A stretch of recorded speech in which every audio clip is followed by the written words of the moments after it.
Dhaka, Bangladesh. On the eve of his return to Rome, Pope Francis on Friday used the word Rohingya, coming face to face with some of the persecuted Muslims whose plight had cast a long shadow over his visit to Myanmar and Bangladesh.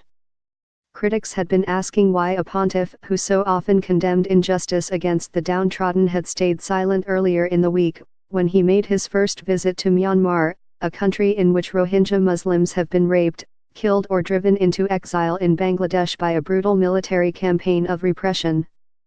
In Dhaka, the capital of Bangladesh, on Friday, the Pope listened to the stories, and held the hands, one by one, of 16 survivors of the persecution, 12 men, 2 women and 2 young girls, vowing, "We won't close our hearts or look away."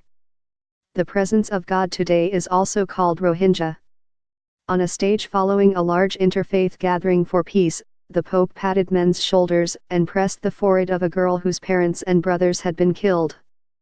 He bent low to kiss a small child on the head. The enormity of their tragedy seemed to weigh on him. "In the name of everyone, of those who have persecuted you, of those who have done you harm, above all for the indifference of the world, I ask forgiveness."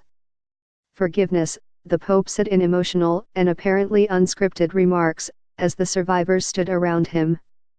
He did not address his own recent silence. To the large audience of Christians, Hindus, Buddhists and others, he stressed that the Rohingya, as all of humanity, were created in the image of God, and he vowed to continue helping them so that their rights become recognized.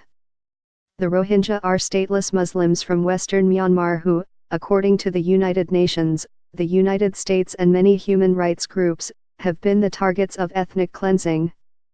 More than 600,000 Rohingya have fled across the border to Bangladesh, where they live in desperate, sprawling refugee camps in areas like Cox's Bazar, where the group that met the Pope had earlier sought shelter.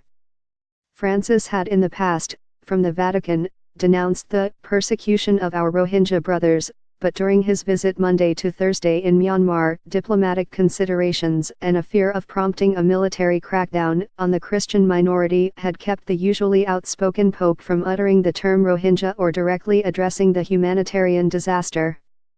That uncharacteristic silence prompted criticism and frustration from those who had grown accustomed to considering the Pope as a moral compass in a world that had gone adrift. The Vatican found itself refuting the notion that the Pope had relinquished the moral authority that imbued his office with influence. But as soon as the Pope left Myanmar, where the Vatican hinted that he had raised the issue with the military commander, Senior General Min Aung Hlaing, and the country's de facto leader, the tarnished Nobel Peace Prize laureate Daw Aung San Suu Kyi, he was more willing to broach the issue. On Thursday night, at an event with Bangladesh's president, he crept up to the word Rohingya, talking about Rakhine State where massacres, systematic rape and burning of villages have occurred.